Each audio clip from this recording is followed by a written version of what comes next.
Kalau dulu-dulu tuh biaya kuliah visa itu biasanya lebih murah, tapi untuk saat ini nggak jamin. Kuliah visa maupun proses mandiri, proses ke PT itu biasanya untuk saat ini sama ya, nggak jamin.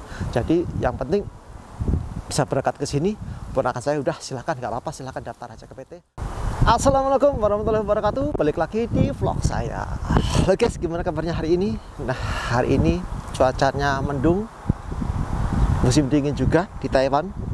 Gimana teman-teman kabarnya yang saat ini sedang proses di PT? Udah dapat job atau belum? Ya sudah, saya doakan semoga prosesnya lancar sampai terbang. Dan yang belum dapat job, saya doakan semoga dapat job dan dapat pabrik yang bagus.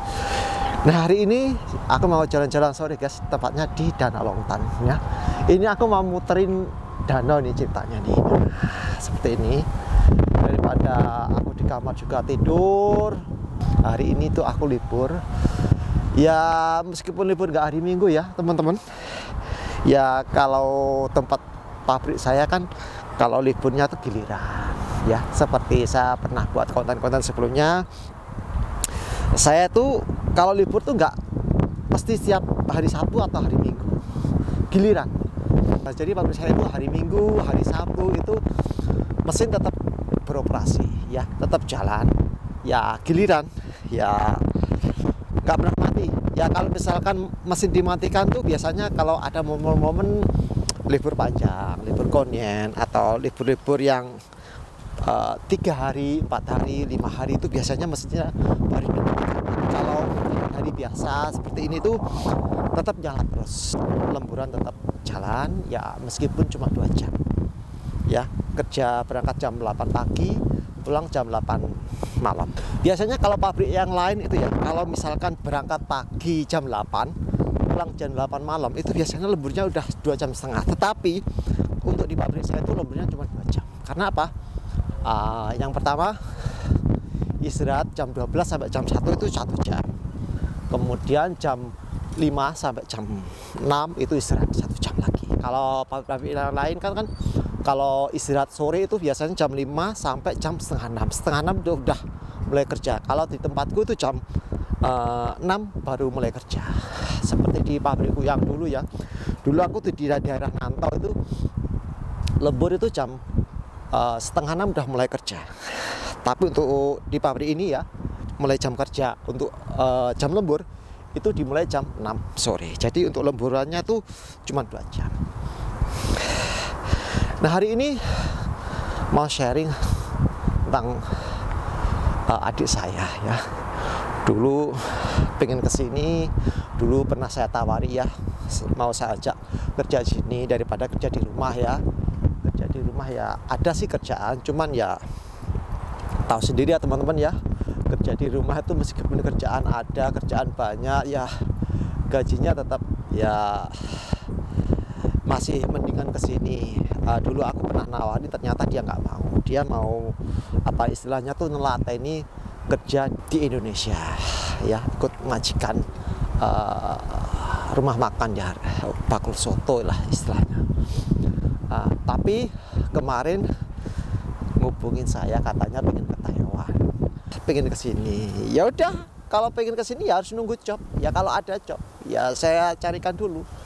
Ya gimana lagi kalau pengen ke sini, kalau sementara jobnya kalau nggak ada ya harus nunggu.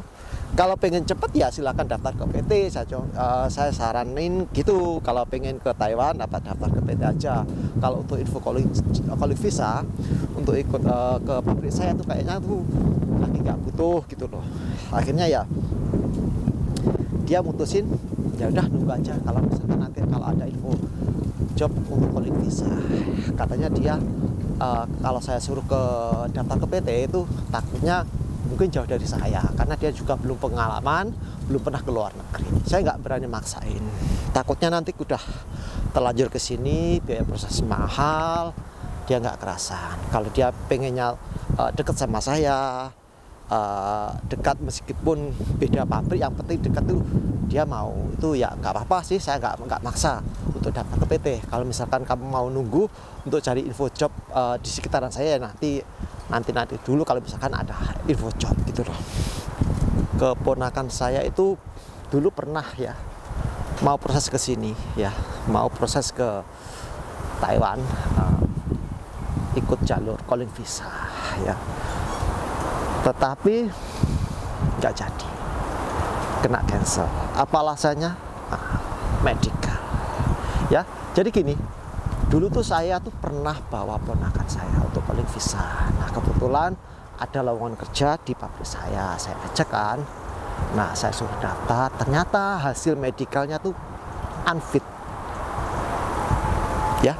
Dia ada masalah dengan apa tuh, batu empedu lah intinya. Akhirnya karena dia ada dioperasi juga, kemudian hasil medicalnya itu dikirim ke agensi, dikirim ke majikan juga. Majikannya tuh mau nggak menerima bahwasanya calon TKI ini ada masalah suatu penyakit, yaitu penyakitnya itu seperti batu empedu. Mau nggak, kondisinya seperti ini katanya gitu. Pihak majikan itu kasih saran dipending dulu, jangan diberangkatkan sekarang. Kalau misalkan nanti sudah fit, udah kondisinya udah sembuh, udah nggak sakit lagi, itu katanya boleh proses ke pabrik saya. Tapi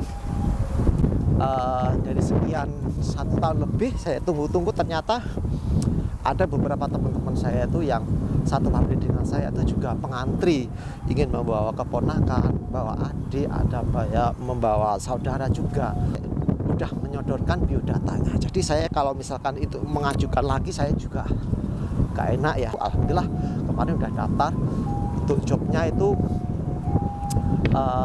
sopir.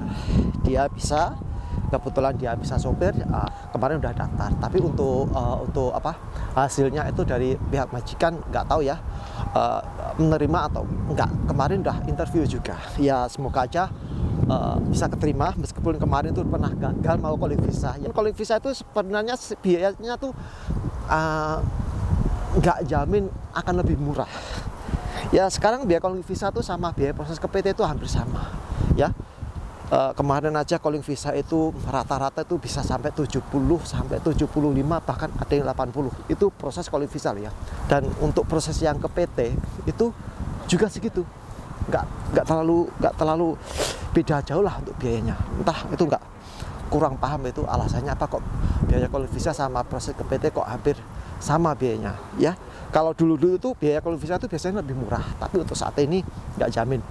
Calling visa maupun proses mandiri, proses ke PT itu biasanya untuk saat ini sama ya, nggak jamin. Jadi yang penting bisa berangkat ke sini, ponakan saya udah silakan, nggak apa-apa, silakan daftar aja ke PT ya, meskipun ada potongan ya. Biasanya kalau proses ke PT itu kebanyakan ada potongan sinatras. Ya udah nggak apa-apa, saya kasih tahu. Nanti jangan nyesel kalau misalkan sampean nanti udah di Taiwan ada potongan sinatrasnya. Ternyata dia ya udah nggak apa-apa, yang penting saya bisa berangkat ke Taiwan. Soalnya cari kerja di rumah juga susah katanya gitu. Sedikit sharing saya tentang proses ponakan saya yang kemarin itu pernah gagal. Akhirnya kemarin mau daftar sendiri, daftar ke PT ya, meskipun nggak lewat calling visa ya, mungkin belum rezekinya juga ya.